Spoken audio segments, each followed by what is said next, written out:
Começa agora, Vitrine Literária, com o professor e escritor Francisco Grijó. Tudo sobre literatura contemporânea, temas, autores, obras, debates, análises, curiosidades e bate-papo com autores e editores. Olá pessoal, tudo bem? Mais uma edição do Vitrine Literária e hoje é a segunda parte do bate-papo com Pedro José Nunes, escritor, e João Gilberto, escritor. Lembrando que os dois são da Academia Espírito Santense de Letras, os dois são meus colegas lá na academia e que são figuras muito importantes aqui em Vitória, porque, de certa maneira, são desbravadores de obras de outras pessoas, além de escreverem, claro, as obras deles. Na semana passada, vocês devem ter acompanhado pelo Vitrine Literária, nós começamos a falar sobre Luiz Guilherme Santos Neves, que é um grande escritor do Espírito Santo. Eu repito, para mim, é o maior escritor do Espírito Santo e um dos maiores do Brasil. Mas o que eu penso não é tão relevante assim. O mais interessante é que você que está ouvindo a gente, ou você que está nos vendo, que de repente você busque os livros de Luiz Guilherme para você poder ler e você formar a sua opinião. Enquanto isso, nós vamos conversando sobre ele. E Luiz Guilherme, além de ter feito toda uma literatura histórica, de ter falado muito sobre o Espírito Santo, o Luiz Guilherme ele tem dois aspectos da sua literatura que não foram abordados no programa anterior. Um é que Luiz Guilherme escreveu literatura infantil e infanto-juvenil. E Luiz Guilherme era um grande estudioso do folclore. O pai dele, Guilherme Santos Neves, é uma referência no folclore nacional, era um grande folclorista, um grande escritor também. E Luiz Guilherme, herdou isso aí do pai. E também escreveu sobre folclore em parceria ou sozinho. Então nós vamos começar conversando sobre folclore com João. João, o folclore em Luiz. A ideia do folclore, ela serve também como base para o seu estudo? Tanto no Luiz como nos outros autores dessa geração, como o Renato, por exemplo, o folclore também expressa um sentimento popular. O folclore, porque, como você chamou a atenção, o mestre Guilherme, pai dele, foi da primeira... O livro do mestre Guilherme é a grande referência em história de folclore até hoje. O Cantigas de Roda, porque ele não estuda. O Luiz também tem um pouco isso. Quando você pega um texto, Luiz, sobre a pesca da sardinha em Manguinhos, é um texto maravilhoso.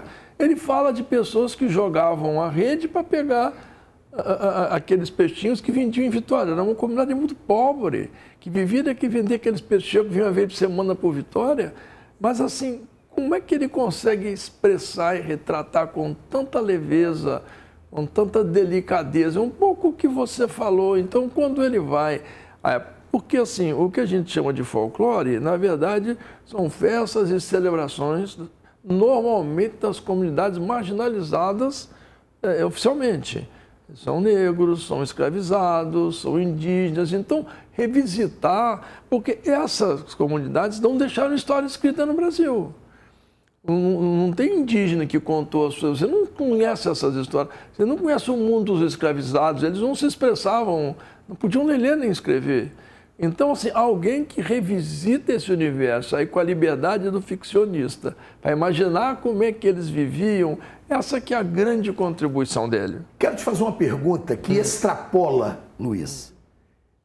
Eu quero ouvir a sua opinião. Você acha que é possível um historiador branco, um historiador que não viveu a escravidão, um historiador que faz parte de uma casta social que é muito distante da ideia da escravidão, você acha que ele consegue escrever sobre esse assunto? Essa é uma grande discussão. A minha opinião é que... Que aí a gente começa até a ver se Luiz era capaz de fazer isso. Né? Porque tem um historiador francês do final do século XIX, Michelet, que trabalhou muito essa questão. Como é que eu vou falar de Roma se eu não sou romano? Como é que eu vou falar da Grécia se eu não sou grego? Então, assim, todo esse olhar nosso, eles chamam até do presentismo, É você olhar o passado com o olhar do presente. e você não entender realmente aquilo que se passou. É um desafio, é um desafio. Aproveito, ó, quem está nos vendo, eu estou aqui com um livro na mão, Presença Africana no Brasil e no Espírito Santo, de Luiz Guilherme Santos Neves e Léa Brígida, que é outra grande historiadora. Está aqui, ó, esse livro aqui, que existe inclusive para ser adquirido, tá aqui, para quem está nos vendo. Quem está nos ouvindo, vou repetir, Presença Africana no Brasil e no Espírito Santo. Porque uma coisa importante só acerca dessa questão dos africanos é assim, a gente toma muito os africanos pelos escravizados, pela redução humana que a escravidão representava. Só que vieram para cá pessoas que tinham culturas vastíssimas. O maior africanólogo brasileiro, Alberto Costa e Silva, dizia que a cultura africana é como uma cultura grega, tem esta riqueza. Então, reduzir uma cultura dessa à expressão dos escravizados é muito duro. Então, você pode pegar, se informar acerca do que se passava na África naquela época e tentar trabalhar isso. Mas é sempre uma aproximação. Certo, sempre uma aproximação. Maravilha. Pedrinho, também chamando você igual ao Luiz Guilherme. Eu também sempre chamei de Pedrinho, né? Eu fico feliz. Pedrinho, olha só, me diga uma coisa. Luiz Guilherme, que era bem mais velho que a gente, né? Luiz Guilherme foi contemporâneo do meu pai, era amigo do meu pai. Luiz Guilherme escreveu para crianças, certo? Então eu tenho aqui diante de mim, quem puder nos ver também está aqui. O Menino Cadu e o Passeio pelo Parque Centenário, o Luiz está na capa, inclusive. E esse livro aqui, que minhas filhas leram, tá aqui com o devido autógrafo de Pedrinho, né? Crinquinim e o Mestre Álvaro. Pedrinho, fala pra gente, o Luiz Guilherme Santos Neves, essa potência histórica, essa potência literária, escrever para criança. E aproveito para te perguntar, você já escreveu para criança também? Escrever para criança obriga uma outra linguagem? Obriga. Eu posso fazer um parêntese? À vontade. Em se tratando do folclorista, filho do folclorista Mor, com o breviário do folclore capixaba, daí Luiz e eu abrimos a coleção Memória Capixaba, que teve 4 títulos, certo? Só que isso aqui foi feito às nossas expensas. Nós pagamos esse livro. E, claro, ficamos no prejuízo. Claro.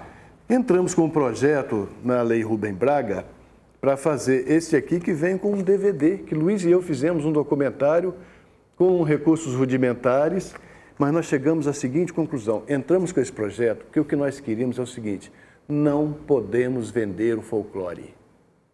Nós queremos fazer o livro que seja distribuído para as bibliotecas de todo o estado, para que de norte a sul as pessoas conheçam as suas tradições folclóricas. Breviário do Folclore Capixaba. Breviário. Então, esse livro foi distribuído para todo o estado, exatamente graças aos recursos da lei Rubem Braga. E só fazendo uma correção, Grijó, tem uma história muito curiosa sobre esse livro aqui. Este é o último exemplar que resta deste livro. Não existe mais? Não existe mais. Fizemos este livro e ele obteve até um... O livro em questão, para quem não está nos vendo, é o Presença Africana no Brasil e no Espírito Santo, do qual eu acabei de falar. Pois é. O que acontece com esse livro? Nós até chegamos a vendê-lo para a Secretaria de Educação e não sei de onde, uma grande quantidade. O livro fez muito sucesso, mas o Luiz se mostrou receoso. Ele me disse exatamente o seguinte, Pedrinho, eu não tenho lugar de fala. Eu não me sinto à vontade para continuar com esse livro. E é exatamente isso que exatamente o que nós estávamos falando há pouco. Então, nós estávamos trabalhando, inclusive, numa versão ampliada, quando ele disse, eu não quero mais. Eu tinha 100 livros desses lá em casa. Luiz me ligou um dia e falou assim, Pedrinho, eu quero que você os destrua. É isso eu não sabia. Eu quero que você... Pouca gente sabe disso. Pouca gente, estou revelando em primeira mão. Quero que você os destrua. Falei, Luiz, você quer que eu leve para você? Ele disse, Pedrinho, você é a pessoa em que eu mais confio no mundo. E eu destruí 99 livros. Guardei esse. Eu devia ter trazido isso aqui num carro forte, porque se subir, Luiz vai... Dá problema. Então não existe mais, porque Luiz não se sentia à vontade para tocar nesse assunto. Eu estou honrado disso ser trazido em primeira mão no meu programa. Ele não se sentia à vontade. Luiz era extremamente ético. Sim, né? Sabemos disso. Então, ele não se sentia à vontade. Com relação à literatura infantil e infanto-juvenil. O meu primeiro livro, por exemplo, nasceu de uma pesquisa para a coleção Memória Capixaba, que eu fiz junto com o Luiz, né?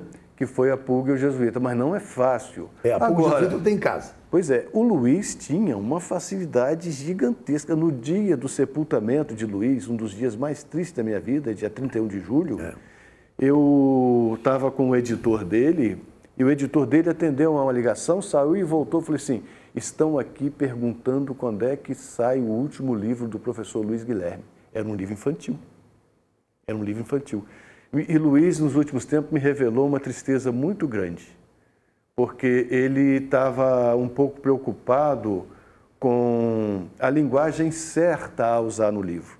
Ele ficou muito aborrecido porque uma Secretaria de Educação, a Secretaria de Educação do Estado do Espírito Santo, cortou um livro dele de uma aquisição porque ele usou a palavra índio.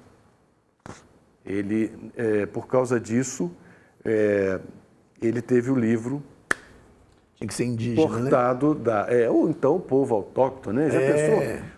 Se você fala o nativo, Iracema, né? A Iracema, o técnico dos lábios de mel. É um negócio meio complicado. E Luiz estava muito triste. Iracema, o membro do povo originário, não dá, né? Não dá. Perde a graça, né? Os lábios de mel vão para as cucuias. Né? Não precisa ter lábio. Não precisa ter lábio. É uma coisa que... É uma entidade, eu acho. É uma entidade. Eu acho triste. Uma observação aqui sobre essa discussão. Eu creio que, assim, o Pedro me contou que Luiz Guilherme disse a ele que a insurreição de Queimado provavelmente não foi a única, mas é a única registrada. Registrada por quem? Por Afonso Cláudio, que era o homem do sistema. Foi presidente do Estado, foi desembargador, o homem do sistema. Mas, assim, se não tivesse Afonso Cláudio escrito sobre aquele incidente, ele não nos chegaria. E é a partir dele que, então... O único registro é de Afonso Cláudio, o primeiro registro? O Afonso Cláudio, ele teve contato com pessoas, não é isso, Pedro, que participaram daquele evento. Sim. O padre João Clímaco, que foi o advogado dos condenados à forca, no final das contas, ele conviveu com... É desta geração. Então, assim, o Afonso não viveu aqueles eventos, mas ele é contemporâneo daqueles eventos. Ele pôde, então, assim, o fato dele ter registrado esses eventos é fundamental para a memória. É por isso que eu digo que a discussão sobre lugar de fala, ok, é necessário, essa discussão é importante, porque nós não podemos ficar falando porque nós não somos, eu não estou nem discutindo isso. Mas, em alguns momentos, esses registros são fundamentais. Não tivesse o mestre Guilherme Santos Neves feito os registros que fez naqueles 2 volumes gigantescos da obra dele, muito daquilo teria desaparecido. Porque a Comissão Espírito Santense de Folclore foi criada por eles. Então, essa geração é a primeira geração que trabalhou a ideia que são memórias. E são memórias, sobretudo, das pessoas que não tiveram suas memórias registradas. Então, você pega o próprio Rogério Medeiros, dessa geração, aqueles textos que ele tem sobre a cabula lá em Itaúnas, ou aquela região lá de Conceição da Barra, é inspiração para Getúlio escrever quando ele escreveu o Armário do Rio Escuro. Então, essas coisas todas transitam. A gente tem que ter um pouco de tolerância, um olhar um pouco mais generoso com essas coisas, muito embora a discussão no lugar de fala seja uma discussão pertinente, porque quem tem que falar por essas pessoas que teve tão pouco direito à fala são os próprios. Né? É uma questão complexa, mas ele não se sentia à vontade. Ele não se sentia à vontade e me disse que eu destruísse os livros, o que eu fiz, com muito pesar, e guardei um exemplar. Claro. Né? Uma das mentiras que eu preguei a Luiz, porque era um testemunho, né, do que nós fizemos e tal. Mas a preocupação de Luiz em levar o fato histórico para o aluno, por exemplo... Para a literatura infanto-juvenil. Nem literatura, está na informação histórica mesmo. Ele escreveu um livro sobre o queimado. Ele escreveu 3 livros sobre o queimado. Ele escreveu a peça, escreveu o romance e escreveu um livreto sobre a insurreição do queimado, mesmo na coleção Memória Capixaba. A preocupação dele era levar esses fatos ao conhecimento das pessoas. Mas você acha que a linguagem... Porque foi o que eu falei, na literatura, o Luiz conseguiu escrever para o adulto e conseguiu atender o jovem e o adolescente. Mas quando ele vai escrever sobre história, você acha que ele consegue contemplar os dois? Ou ele é obrigado a modelar a linguagem para poder atingir o estudante secundarista? E o estudante de ensino fundamental também, né? Eu só posso falar por mim, como leitor desses 4 romances de Luiz e também do livro de crônicas, né? Do livro de contos que ele faz sobre personalidades. Se não me engano, é o Escrivão da Frota. Escrivão da Frota. Escrivão da Frota é o seu... É a sessão dele em Tertúlia. Não, Tertúlia é A Certos Respeitos. O Escrivão da Frota era na revista Você. Não era o Escrivão da Frota? Não era na revista Você. Mas o que eu percebo é que, eventualmente, eu me sinto menino quando estou lendo o Luiz, escritor para adulto. Ele faz uma travessia sutil e coloca elementos das cantigas de roda, das brincadeiras infantis. Eu acho até com o objetivo de satirizar o adulto, sabe? Isso demandaria, claro, um pouco mais de acuidade, de estudo para poder afirmar e tudo. Mas eu acho que ele consegue fazer isso e nos coloca, leitores adultos, às vezes, nos sentindo como crianças, revivendo coisas, porque quem viveu a vida como eu vivia no interior, viveu o folclore, correu do palhaço, andou atrás da folia, foi ver o Caxambu. Correu do palhaço. O palhaço da Folia de Reis é o horror da meninada. É o demônio em pessoa. Aliás, era uma das obsessões de Luiz, sabia? O palhaço. Ele adorava fotografar o palhaço da Folia de Reis, porque ele achava aquilo uma coisa extraordinária. Né? É um demônio. O demônio, é uma figura. Você nunca viu, não? Já, claro, mas é uma figura. Você corria do palhaço? Quando era criança? Léguas. Léguas. E como não botar o menino, o adulto, no lugar de menino, quando você lê um negócio desse que aparece como uma espécie de pausa dentro daquela literatura adulta de Luiz, entende? E o Luiz trafegava por isso tudo. O Luiz me definiu muito bem uma vez. Ele disse: Pedrinho, o bom livro para criança é aquele que pode ser lido com o mesmo prazer pelo adulto. Essa é a ideia. Esse livro aqui, Pedro, o livro do Parque Moscoso, né? O Menino Cadu e o Passeio pelo Parque Centenário.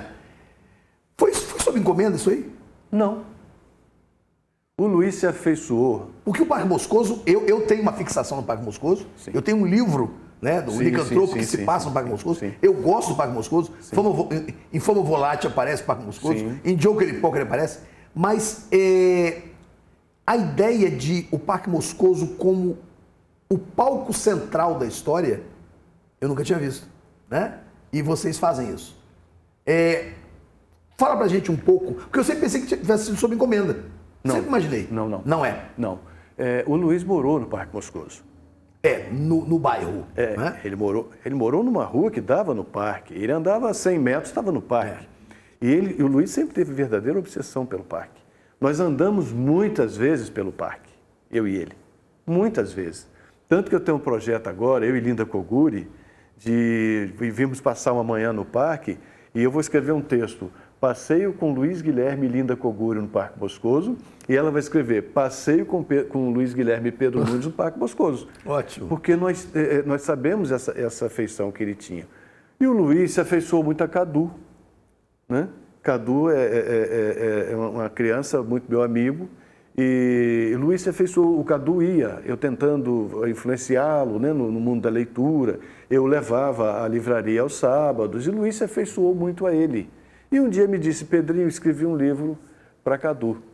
Que maravilha. Você vai ficar chateado? Será que a mãe dele vai ficar chateada? Assim, claro que não. Claro que não. Ele tinha um pouco de transformar, receio. eternizar o garoto, transformar o garoto em personagem. E é o menino que está aqui com a cara dele, você está entendendo? É exatamente o menino Cadu e a mãe. Aqui. Que maravilha. Entende? Então... Foi isso quando? Isso, Grijó, isso foi feito lá pelo início, foi logo depois do aniversário do Parque Moscoso. Então esse menino Cadu já é um homem hoje. Hoje é um homem. Uns 10, 12 anos. Sim. E ficou muito triste com a morte de Luiz. Certamente. Ficou muito triste com a morte de Luiz. Mas isso aqui foi feito logo depois do centenário, 2012, 2013. A fotografia é minha, né? Eu fui junto para o parque fotografar sob direção de Luiz. Era exigente, eu quero esse ângulo aqui, né? E nós fotografamos. Ele me fez achar uma foto antiga do coreto para poder colocar no livro. E toda a diagramação foi feita lado a lado ali, né? Então nós passamos muitos anos fazendo esse tipo de coisa, juntos, lado a lado mesmo. O documentário sobre folclore, por exemplo, cada segundo nós fizemos juntos, ali lado a lado, tomando café. Luiz gostava de molhar a rosca no café. Eu achava aquilo muito peculiar, porque é um hábito antigo, né? As pessoas molharem o biscoito no café para poder comer. Então nós fizemos tudo isso lado a lado. E é claro, Grijó, que com a doença de Luiz, nos últimos, vamos dizer, últimos 5 anos, né? O Luiz teve uma doença da qual ele se curou, estava curado, e uma das razões da sua recuperação foi uma atividade intensa de escrita. O Luiz deve ter vários livros inéditos. Eu tenho dele um roteiro para umas filmagens que nós fizemos em 2015 e 2016 da Procissão Marítima de Marataízes. Ele me mandou o roteiro, eu vou preparar isso, porque eu estou de posse do roteiro. Ele me mandou também um texto sobre a Livraria Âncora, que vai sair também no Tertúlia. Ele não tinha limites. Eu ligava para ele com muita frequência, ou ele me ligava. 15 dias nós estávamos falando. E muitas vezes ele não me atendia e dizia: Pedrinho, eu estava com uma ideia na cabeça e não podia parar. Entende? Se Luiz não tivesse tido essa gripe, né, que segundo a família foi a gripe que o vitimou, ele estaria entre nós e com certeza estaria produzindo, João. Com Certamente. certeza. Eu aproveito esse restinho aqui de papo sobre Luiz. Em toda a minha vida literária, eu tive alguns elogios e algumas detrações, claro, críticas e coisas boas que disseram nos meus livros, mas eu tive 2 coisas que foram ditas, uma sobre o professor Grijó e a outra sobre o escritor Grijó. Uma foi Deni Gomes, que é, para mim, a minha grande mestra, que um dia ela falou, eu soube que ela falou isso, né? Que ela falou o seguinte, que é uma frase da qual eu gosto muito, inclusive eu uso de vez em quando, mas ela falou, a primeira vez que eu ouvi foi dela, ela disse: quando o discípulo não supera o mestre, quem errou foi o mestre. Aí ela disse: com Grijó eu não errei. Isso para mim foi o melhor elogio que eu tive na minha vida. Como professor, foi o maior elogio que eu tive. E a outra foi quando Luiz, eu pedi a Luiz, você se lembra disso? Eu pedi a Luiz que lesse Histórias Curtas para Mariana M.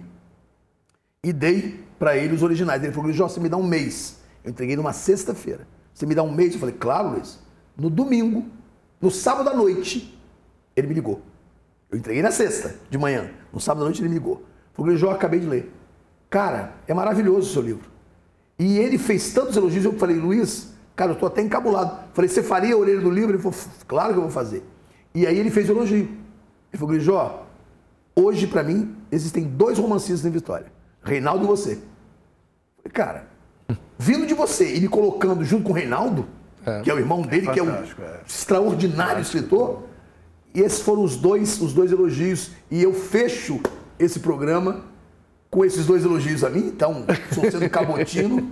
Agradeço profundamente ao Pedro e ao João, porque são 2 especialistas num assunto que me é muito querido, que é Luiz Guilherme, a sua obra, e aqui eu aprendi mais um bocado sobre a obra dos 2. Agradeço muito a vocês por vocês terem aceitado o convite. Eu agradeço. Eu tenho certeza que Luiz Guilherme Santos Neves que está num lugar muito bom, também agradece. Com certeza. Valeu, gente. Um grande abraço a vocês e até a próxima edição do Vitrine Literária com Francisco Grijó, aqui pela Rede Vitória, YouTube, Spotify e pela página de vídeo do Folha Vitória. Você ouviu Vitrine Literária, com o professor e escritor Francisco Grijó. Tudo sobre literatura contemporânea, temas, autores, obras, debates, análises, curiosidades e bate-papo com autores e editores.